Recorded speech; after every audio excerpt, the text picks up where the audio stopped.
Ya, assalamualaikum warahmatullahi wabarakatuh. Selamat siang semuanya. Kembali lagi berjumpa bersama saya Hari Sulistyo dan kali ini kita kembali berbicara atau membahas mengenai mata kuliah komunikasi publik di pertemuan yang kedua atau pertemuan selanjutnya.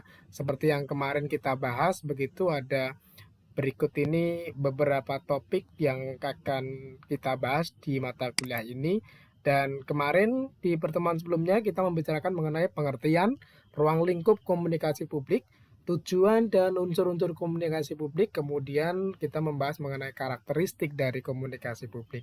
Kali ini di pertemuan hari ini ada dua hal sebenarnya, namun bisa dibagi menjadi tiga hal kecil begitu yang akan kita bahas, yakni mengenai faktor-faktor yang mempengaruhi komunikasi publik serta teknik dan etika bagaimana berkomunikasi dengan publik begitu. Ya, baik semuanya, mari kita lihat dulu kemarin apa yang kita bahas, bahwa kemudian komunikasi publik ini adalah berkomunikasi kepada publik atau menyampaikan pesan kepada pihak yang lebih luas, pihak yang lebih banyak begitu. Lingkupnya luas sekali, dari mulai berpidato, ceramah, khotbah, postingan sesuatu atau di media sosial itu termasuk dalam ranah komunikasi publik. Baik itu dari segi bahasanya, dari segi simbol-simbolnya, rambu-rambu lalu lintas misalnya, nyetatus di eh, WhatsApp misalnya, itu termasuk bagian dari komunikasi publik. Resource-nya atau unsur-unsurnya banyak sekali, antara lain ada resource, sumbernya siapa, message-nya apa, pesannya apa yang mau disampaikan, channel-nya itu medianya, caranya bagaimana menyampaikan, receivernya siapa yang kemudian menerima dari pesan itu, dan apakah efeknya atau ada dampaknya bagaimana. Mengetahui informasi itu salah satu dari bentuk efek yang masuk dalam kategori ini. Kemudian kita tahu bahwa komunikasi publik ini memiliki karakteristik monological sendiri begitu ya, monolog, bukan imbal balik satu sama lain, bukan dialog begitu. Kemudian less feedback, feedbacknya itu atau umpan baliknya itu kurang, dan juga interaksi yang terjadi juga memang kurang karena memang satu pihak lebih dominan dan memang luas juga dalam konteks publik begitu. Iya, baik. Itu sekilas, dan menu hari ini tadi sudah sampaikan tentang faktor-faktor yang mempengaruhi dan teknik serta etikanya. Kita langsung ke topik yang pertama di sesi yang pertama ini adalah apa saja sih faktor-faktor yang mempengaruhi dari komunikasi publik. Ini ilustrasinya ketika pihak yang satu ingin mengkomunikasikan atau ingin menyampaikan idenya ke pihak satunya, tapi yang terjadi pihak yang satunya menerimanya berbeda. Ini bisa jadi terjadi di dalam kehidupan sharing sehari-hari atau dalam kita berkomunikasi pihak lain. Komunikasi sering kali tidak berjalan efektif. Kata yang lebih halusnya, yang lebih kasarnya adalah komunikasi seringkali gagal. Kenapa kok bisa gagal? Ini ilustrasi di rumah pun kadang-kadang. Dalam berinteraksi dengan keluarga, dengan istri, suami istri, setiap saat 24 jam, selama seminggu, setahun, bertahun-tahun, seringkali komunikasi gagal. Komunikasi tidak efektif, tidak berjalan seperti yang kita inginkan. Ini ilustrasinya begitu ya. Ini juga salah satu contoh komunikasi yang gagal gitu ya, atau tidak efektif. Tadi saya disuruh sama mama goreng telur, sudah saya goreng malah diomelin. Salah apa coba gitu kan.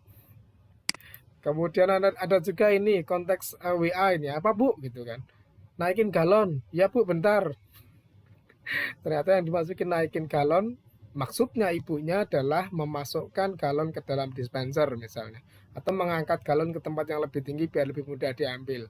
Tapi yang diterima adalah disuruh naik ke atas galon. Ini salah satu konteksnya. Nah, yang dimaksud dengan komunikasi efektif adalah saling bertukar informasi, ide, perasaan, atau sikap, ya tadi berkomunikasi, menyampaikan idenya, yang hasilnya sesuai dengan yang diharapkan.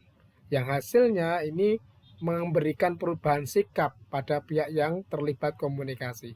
Jadi ada kata kunci, komunikasi efektif itu sesuai dengan yang diharapkan, berhasil gitu ya. Berhasil itu ditunjukkan dengan perubahan, misalnya dari tidak tahu menjadi tahu, dari tidak bergerak menjadi bergerak gitu kan, dari tidak mau menjadi mau, itu adalah hasilnya. Menurut Effendi, ini salah satu buku rujukan kita, faktor-faktor yang mempengaruhi antara lain ini.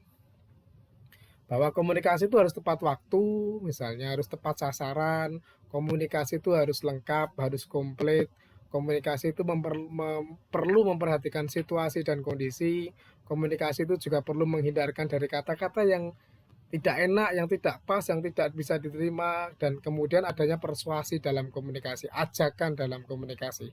Ini salah satu atau 5 hal yang kemudian menurut Effendi menjadi faktornya. Salah satu rujukan lain yang akan kita bahas di tempat ini atau di saat ini lebih komprehensif, lebih luas gitu ya cakupannya.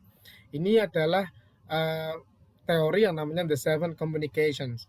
Ini Scott dan Allen dari bukunya Effective Public Relations menyatakan bahwa unsur pertama yang mempengaruhi dari faktor, oh ya ini ada 7, dia ada 7 ya, kita akan bahas satu persatu. Unsur pertama adalah credibility, kredibilitas. Ini berkaitan dengan kepercayaan. Seorang komunikator yang baik harus memiliki kredibilitas agar pesan yang disampaikan dapat tersasar dengan baik. Bagaimana bisa demikian? Si penerima pesan itu harus memiliki rasa percaya, kepercayaan, keyakinan. Biasanya ini terkait dengan kualifikasi. Kita lihat contoh yang nyata. Ketika anak panjenengan gitu ya diperiksa oleh dokter dengan pakaian yang lengkap seperti ini, dengan konteks baju putih, pakai stetoskop dan sebagainya, maka Anda percaya gitu apa yang dikatakan dokter itu lebih dipercaya. Bagaimana dengan yang satunya? Mohon maaf, ini bisa jadi memang ini sama-sama dokter gitu. Tetapi satu sisi dari pakaiannya yang ini umum terjadi di masyarakat gitu ya. Ketika dari dressnya, dari cara berpakaiannya dia seperti ini dengan yang sebelumnya, biasanya yang terjadi dalam konteks masyarakat yang mana yang kemudian akan lebih dipercaya ketika berbicara mengenai kesehatan misalnya. Ini sebagai contoh saja. Meskipun pada faktanya, pada kenyataannya, polisi ada yang juga yang dokter, dokter polisi ada, dokter tentara ada gitu ya. Memang mereka profesinya dokter dan memang mereka tidak kalah juga kalau kemudian karena sama-sama dokter gitu ya dengan dokter yang kebanyakan kita lihat. Tapi kemudian image di masyarakat ini terkait dengan tadi kredibilitas, trustnya, trust yang terjadi. Ketika image-nya seperti itu, ketika Anda misalnya ini nanti Bapak Ibu misalnya berbicara di depan banyak orang, image-nya harus terlihat dari segi mana? Dari segi pakaiannya misalnya.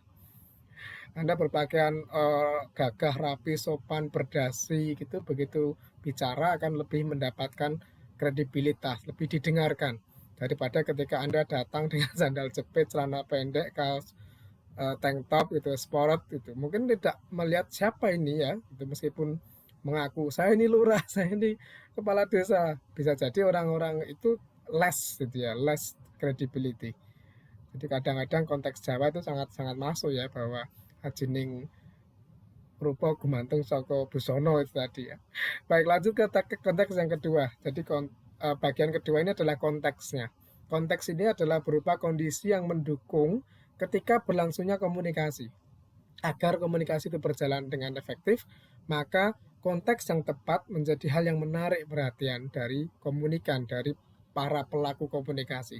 Contohnya seperti apa? Misalnya berkaitan dengan topiknya, berkaitan dengan bahasanya, berkaitan dengan tempatnya Anda di mana. Topik apa yang dibahas, bahasa apa yang menyampaikan dengan bahasa yang bagaimana, tempatnya di mana dalam berkomunikasi. Ini adalah konteks komunikasi itu sendiri dalam berkomunikasi publik. Saya memberikan 2 ilustrasi, satu ini dan satu ini. Kira-kira kalau dilihat dari konteksnya apa yang ingin kita sampaikan, apa yang kita bahas gitu ya. Konteks ini, faktor bahasa, faktor topik ini sangat mempengaruhi. Komunikasi yang disampaikan oleh beliau yang didengarkan oleh sekian banyak orang, setidaknya, ini akan berpengaruh kepada berhasil tidaknya yang bersangkutan ini berkomunikasi. Kira-kira apa yang disampaikan? Kira-kira apa yang mempengaruhi? Iya, bagaimana ia bersopan santun, bagaimana ia melakukan gesternya, bahasa tubuhnya, bahasanya, apa yang ditanyakan ketika yang disampaikan di sini. Tentu tidak akan bertanya soal punya pulsa enggak, gimana koneksi internet di tempat Anda, Mbah. Kan tidak nyambung gitu ya. Pasti yang disesuaikan dengan tema atau topik-topik yang dekat dengan situasi mbahnya tersebut, dengan si komunikan atau receivernya. Ini juga rapat misalnya, siang-siang misalnya, di tempat yang luas demi kesehatan, jaga jarak, maka rapatnya diadakan jam 11 siang sambil berjemur sampai jam 2 siang begitu di tempat yang terbuka seperti ini. Kira-kira yang dirapatkan atau komunikasi akan berjalan efektif apa tidak? Seringkali tidak berjalan karena justru yang terjadi kepanasan, kemudian rasa lapar dan sebagainya. Konteksnya seperti itu. Nah, itu yang dimaksud dengan konteksnya, situasi, environment, lingkungannya. Poin yang ketiga dari 7 faktor tadi adalah konten, isinya. Tentu ini juga sangat menarik ya. Isi pesan merupakan bahan atau materi inti dari apa yang hendak disampaikan kepada audiens.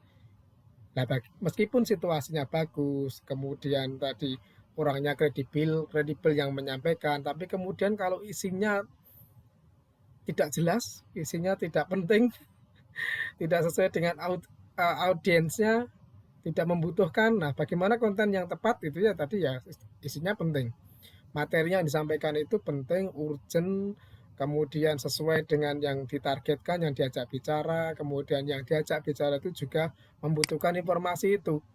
Ada 2 ilustrasi menarik, ini dan ini. Kira-kira pembicaraan mereka beda tidak? Isinya beda tidak? Apa yang disampaikan tentu berbeda. Ketika di rapat PKK gitu kan, akan membahas hal-hal yang berhubungan dengan lingkungan, kesehatan rumah, posyandu, anak, keluarga, dan sebagainya. Ketika dalam rapat tim SAR misalnya, tentu juga akan berbeda lagi yang dibicarakan. Tidak akan berbicara tentang bagaimana keluarganya di rumah, tentang anaknya, balitanya sakit apa, kan tentu tidak. Jadi ini yang kemudian dimaksud dengan konten, isi dari komunikasi itu. Nomor 4 adalah clarity, kejelasan. Pesan yang jelas tidak akan menimbulkan penafsiran yang bermacam-macam. Kunci keberhasilan komunikasi ada di sana. Jadi jelas, detail, realistis. Tidak multitafsir, tidak kemudian isinya bisa dipahami bias gitu ya. Jadi tadi kalau yang menyampaikan sudah punya kredibilitas, kemudian lingkungannya sesuai, kemudian isinya sudah tepat, maka kejelasan ini juga sangat menentukan. Apa yang kita temukan dari cerita ini? Tidak jelas gitu ya, bingung gitu ya. Kenapa ada tanda rambu-rambu lalu lintas kurang cepat? Ternyata ini adalah hasil kreasi dari keisengan orang-orang tertentu yang harusnya kalimatnya apa sebenarnya? Kurangi kecepatan. Tapi karena tandanya dibuat seperti ini jadi membingungkan justru. Ini misalnya, peraturannya ini ada ketidakjelasan, ada hal yang tidak clarity di sini. Jadi dilarang membawa makanan dalam kurung nasi, lontong, mie, sayur. Berarti kira-kira apa yang dipikirkan? Selain itu, berarti bisa dibawa dong gitu kan.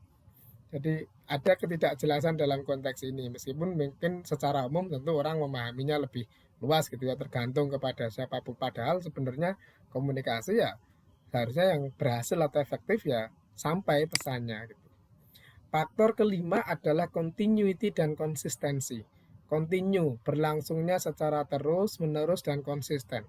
Pesan atau informasi perlu disampaikan secara berkesinambungan dan konsisten tadi, tidak berubah-ubah. Informasi yang berubah-ubah, yang tadi di awal ngomong apa, di belakangnya ngomong apa, justru akan membingungkan lagi. Akan membingungkan dari audien. Ini salah satu contoh yang konsisten gitu ya. Kalau tanda ini berarti kan berhenti gitu kan. Kalau tanda ini berarti putar balik, bukan harus belok kanan gitu kan. Siapa yang ini tempat untuk putar balik misalnya. S itu santai atau stop gitu. Jadi ini dilarang berhenti gitu kan. Jadi kebalikannya, bukan kemudian dibalik itu konteksnya. Nah, ini salah satu contohnya. Tapi juga ada faktor yang membingungkan juga. Tidak konsisten itu kan, entah mana yang duluan dipasang, tapi yang satu belok kiri jalan terus, yang satu belok kiri ikuti lampu apel. Mungkin kalau hanya foto ini tidak melihat konteksnya, kita akan bingung juga konteks seperti apa, kenapa petunjuk sepertinya ada gitu ya.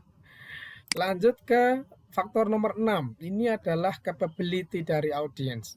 Anda juga harus menentukan bagaimana audiens pendengarnya itu seberapa dia punya capability atau kemampuan. Penerima pesan memahami melakukan apa yang terdapat dalam isi pesan.